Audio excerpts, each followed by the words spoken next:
Hello, আসসালামু আলাইকুম viewers. Good news, সবাইকে কেমন আছেন সবাই? আমি ইসমত ব্লগ থেকে আপনাদের জন্য আবারও একটি ভিডিও নিয়ে এসেছি। তো ভিউয়ার্স, আজকে আমি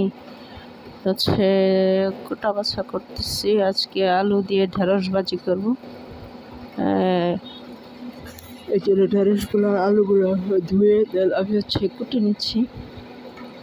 আর এদিকে মুরগির মাংস রান্না করব, চিকেন কারি, সেই জন্য আলুগুলো ছুলে নিলাম।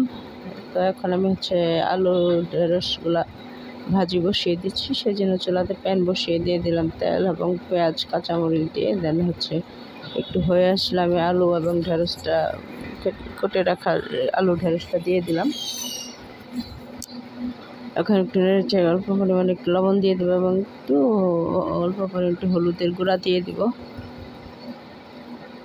ঢেকে দিলাম।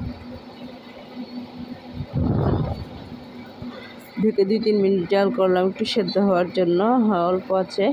তো তারপরে যে চালটা একটু মিডিয়ামে দিয়ে যখন সেদ্ধ হয়ে আসছে তখন এখানে আর একটা পেঁয়াজ এবং 3-4টা কাঁচামরিচ দিয়ে দিলাম। এখন একটু নেড়েচে দেন একটা তেজপাতা দিয়ে দিলাম।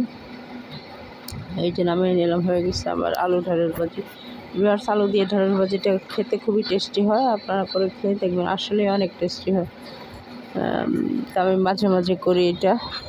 তো অনেকে মনে করে যে ঢেঁড়সের সাথে আলু ভালো লাগে না, আসলে ভালো লাগে অনেক।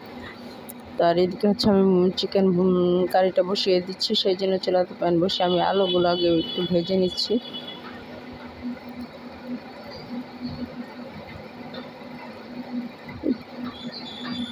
একটু হলুদ এবং অল্প পরিমাণে একটু লবণ দিয়ে তেল গরম করে আলুগুলো তেলে ভেজে চিকেন ভুনাতে আলুটা ভেজে দিলে বেশ মজা লাগে ভিউয়ার্স। এই যে আলুগুলো ভাজা হয়ে গেছে। এখন আমি ওইদিকে চুলাতে প্যান বসিয়ে যে দেখুন আমার চিকেনগুলো কেটে রাখা হয়েছে। তো আমি চুলাতে এখন প্যান বসিয়ে দেন আমি দারচিনি, এলাচি, লং, তেজপাতা এগুলো দিয়ে একটু জাল করে নিচ্ছি।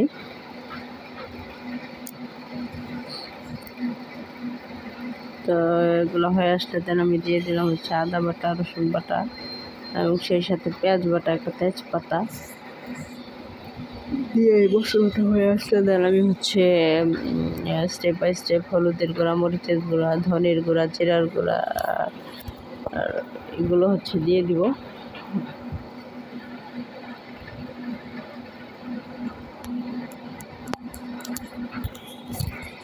তো দিয়ে দিলাম মশলাগুলো। এখন অল্প পরিমাণে একটু পানি দিয়ে দিব যেন মশলাটা পুড়ে না যায়। দেন আমি ডেকে অল্প আছে 2-3 মিনিট কষিয়ে নিব। মশলাটা কষিয়ে নিব। লবণ দিয়ে দিলাম স্বাদ মতো। তো ঢেকে দিলাম। ঢেকে 2-3 মিনিট পর জাল করার পরে যে দেখুন মশলাটা কষিয়ে আসছে। এখন আমি মুরগির মাংসগুলো ছেড়ে দিলাম। এখন ঢেকে আর একটু কষিয়ে নেব। দেন কষিয়ে আসলে আমি ভেজে রাখা আলুগুলো দিয়ে দিব এতে।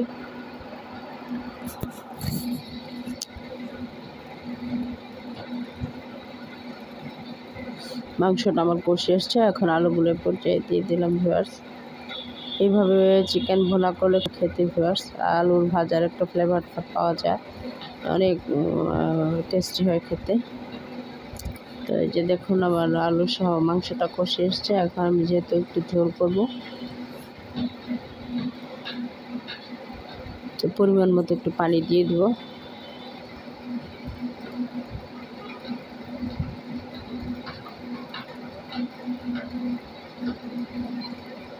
তো এই ঝোল দিয়ে দিলাম।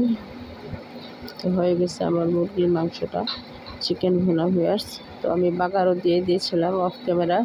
তো এই যে ফাইনালি আমার চিকেন ভুনাটা দেখুন খুবই ইয়াম্মি লাগছে। তো আজকের ভিডিও পর্যন্ত, সবাই ভালো থাকবেন। ভিডিওটি ভালো লাগলে লাইক করবেন, শেয়ার করে পাশেই থাকবেন। সবাইকে অসংখ্য ধন্যবাদ। আল্লাহ হাফেজ।